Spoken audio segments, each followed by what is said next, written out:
Tetapi sebagai orang Kristen kita harus menjadi pelaku-pelaku firman, agar supaya firman itu tidak sia-sia. Kalau kita tidak berpegang teguh pada firman Tuhan, kita pasti akan jatuh. Betul, kita sebagai orang Kristen. Tetapi kalau hidup kita tidak benar, hidup kita jauh dari hadapan Tuhan, kita beribadah tetapi tidak ada nilai ibadah dalam kehidupan kita, percuma Bapak Ibu Saudara sekalian. Di dalam kekristenan kita harus tahan uji. Memang tidak gampang untuk berbicara seperti ini, aplikasinya ini. Tetapi kalau orang betul-betul hidup di dalam Tuhan, ketika dia mulai memahami akan firman Tuhan, ketika dia menyatu dengan Kristus Yesus, berteosis, di situ dia mulai dibentuk oleh Tuhan. Firman yang kita baca, ketika itu memaknai dalam kehidupan kita, itu akan menjadi rema di dalam kehidupan kita. Ketika datang cobaan, tidak mudah kita teruang-ambing dengan berbagai macam cobaan. Di dalam 1 Timotius 4 ayat 16 katakan apa? Awasilah dirimu sendiri, awasilah ajaranmu, dengan demikian engkau akan menyelamatkan dirimu dan orang yang engkau ajarkan. Jadi kita juga harus awasi diri kita. Kita jangan mudah terombang-ambing dengan berbagai macam pengajaran. Karena banyak penyesat di mana-mana. Penyesat itu, antikris itu bukan jauh dari kita, justru ada di tengah-tengah kita. Ketika kita mengajarkan Yesus yang lain, ketika kita membawa ajaran di luar daripada ajaran Kristus, kita tersesat. Makanya di dalam 2 Korintus 11 ayat 4, bukan Yesus yang lain, bukan Injil yang lain, bukan roh yang lain. Dalam bahasa Yunani dikatakan anatema, terkutuklah. Jadi di sini kita harus hati-hati. Justru kita sebagai orang Kristen harus lebih mendekatkan diri kepada Tuhan. Kita harus mencintai Tuhan dengan segenap hati, dengan segenap jiwa kita. Bagaimana cara kita mencintai Tuhan? Tentunya kita harus mencintai sesama kita, mencintai keluarga kita, mencintai sesama kita, teman-teman kita. Jangan kita justru menjadi batu sandungan. Ibrani 12 ayat 14 mengatakan, berusahalah hidup damai dengan semua orang dan kejarlah kekudusan. Sebab tanpa kekudusan seorang tidak bisa melihat Tuhan. Berdamai dengan semua orang. Jadilah contoh, jadilah teladan. Justru kita harus menunjukkan sikap yang baik sebagai orang Kristen. Kita harus mencintai satu dengan yang lain. Tetapi jangan sebaliknya. Kita justru menjadi batu sandungan orang lain. Bukan menjadi berkat.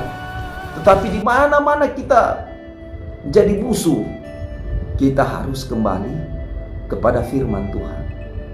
Kita harus lihat koreksi diri kita. Kita harus menyadari, Tuhan, saya ini ingin menjadi orang yang benar. Tuhan, mungkin ujian ini Tuhan begitu berat bagi saya, tetapi saya yakin percaya ujian ini tidak akan melebihi daripada kekuatan. Apa yang saudara-saudara harus lakukan? Minta pertolongan kepada Tuhan. Karena jalan satu-satunya ada di dalam Tuhan Yesus. Kau kejar dunia, kau membanggakan dunia, kau membanggakan seseorang yang kau andalkan. Kau menganggap bahwa segala usaha yang kau miliki itu adalah luar biasa. Suatu saat kau akan kecewa. Ketika kau mengalami tekanan demi tekanan, ketika kau mengalami kemerosotan dalam hidupmu, pasti kau akan kecewa. Tetapi jika kau mencari Tuhan, apapun itu kau tidak akan kecewa. Karena ketika Tuhan Yesus ada di dalam hatimu, ketika Tuhan Yesus selalu ada di dalam hidupmu, kau akan memiliki damai sejahtera. Dan kasih Tuhan selalu ada dalam hidupmu. Jadi mendengar firman itu, ketika orang melakukan kehendak Tuhan, melakukan firman itu, dia teliti, mendengarkan firman itu dan dia melakukan, dia akan menghasilkan firman yang begitu baik dalam kehidupannya. Jika seorang hanya mendengarkan firman saja dan tidak melakukan, maka ia seperti seorang yang mengamat-amati mukanya di depan cermin. Itu kata Yakobus 1 ayat 23. Dikatakan, sebab jika seorang hanya mendengarkan firman saja dan tidak melakukannya, ia adalah seumpama seorang yang sedang mengamat-amati mukanya yang sebenarnya di depan cermin. Coba lihat, kalau orang lihat muka di depan cermin, sudah dia lihat, aduh tampan saya, aduh saya punya kurang ini, aduh saya kelebihan ini. Tetapi seperti angan-angan saja, cuma mengamat-amati, tetapi tidak menghasilkan sesuatu, cuma melihat kelebihan dan kekurangannya. Yang dimaksudkan firman itu jangan seperti itu, tetapi menghasilkan firman itu yang sebenarnya. Iman tanpa perbuatan adalah sia-sia, iman tanpa perbuatan adalah mati. Orang yang melakukan firman tentu menghasilkan iman juga. Dan Tuhan mengenal siapa kepunyaan, dan setiap orang yang menyebut nama Tuhan hendaklah meninggalkan kejahatan. 2 Timotius 2 ayat 19 mengatakan, tetapi dasar yang diletakkan Allah itu teguh, dan meterainya ialah Tuhan mengenal siapa kepunyaannya, dan setiap orang yang menyebut nama Tuhan hendaklah meninggalkan kejahatan. Nah, itu hasil kita mendengarkan firman Tuhan. Ketika kita mendengarkan firman Tuhan dan melakukan firman Tuhan, kita meninggalkan kejahatan, meninggalkan keinginan daging kita. Galatia 5 ayat 24 mengatakan, barang siapa ingin menjadi milik Kristus Yesus, dia harus menyalibkan keinginan daging dari segala perbuatan hawa nafsu dan keinginannya. Meninggalkan segala sesuatu yang tidak sesuai dengan firman Tuhan. Karena hati-hati, orang yang sudah mengenal firman Tuhan, firman itu bisa menyerang balik, dan Roh Kudus itu bisa menyerang balik, sehingga orang bilang, Tuhan, kenapa Tuhan? Saya sudah melakukan firman Tuhan. Saya seorang hamba yang besar, pendeta yang besar, penginjil yang besar. Tetapi justru Tuhan, kenapa Tuhan? Seringkali saya ini apa? Mendapatkan sakit. Kenapa Tuhan? Saya berusaha dan berusaha, tetapi seringkali sulit mendapatkan pekerjaan. Itu ada cara Tuhan. Tetapi justru orang yang sudah mengenal firman, dia harus betul-betul memahami akan firman itu. Harus menghasilkan buah kebaikan. Dan dia harus meninggalkan kejahatan apapun itu. Kita diselamatkan karena kasih karunia Tuhan. Efesus 2 ayat 8 dikatakan, sebab karena kasih karunia kamu diselamatkan oleh iman. Itu bukan hasil usahamu, tetapi pemberian Allah. Jelas, bukan usaha kita. Oh, saya ini kan sudah melakukan firman Tuhan. Oh, kita merasa bahwa diri kita ini benar. Akhirnya apa? Kita menganggap kita benar, menganggap kita ini cakap. Akhirnya kita keluar dari jalurnya Tuhan, terlalu sombong. Malaikat Tuhan kan seperti Lucifer. Karena kesombongannya itu apa? Dia justru memberontak Tuhan. Dan dia apa? Diusir di surga. Jadi kesombongan itu hal yang paling dibenci oleh Tuhan. Kita yang sudah mengenal firman, hiduplah sesuai dengan firman.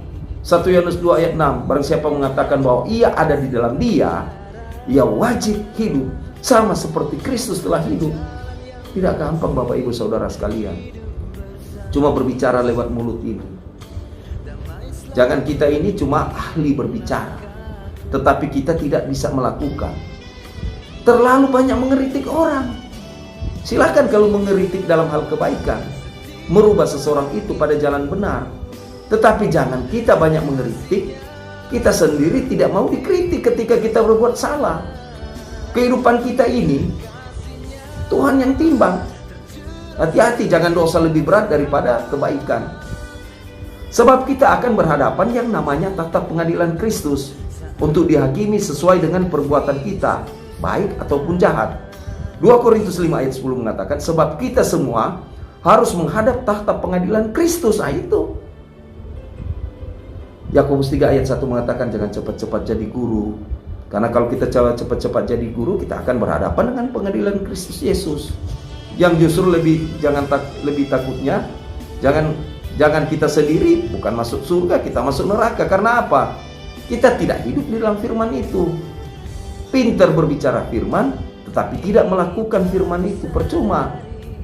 Marilah kita sebagai orang Kristen, seperti dalam pembacaan Alkitab kita ini, kita harus menjadi pelaku firman. Kalau kita menabur di tanah yang baik, pasti kita akan menghasilkan buah firman yang baik. Buah firman yang baik adalah apa? Kehidupan kita. Kalau firman itu jatuh di tanah hati kita yang subur, pasti kita akan menghasilkan buah yang baik lagi. Semoga kita semua senantiasa berada di dalam lindungan Tuhan Yesus Kristus, dan kita senantiasa ada di dalam Dia, dan firman Tuhan itu bukan menjadi sia-sia, tetapi jadi berkat di dalam kehidupan kita. Demikian. Oke.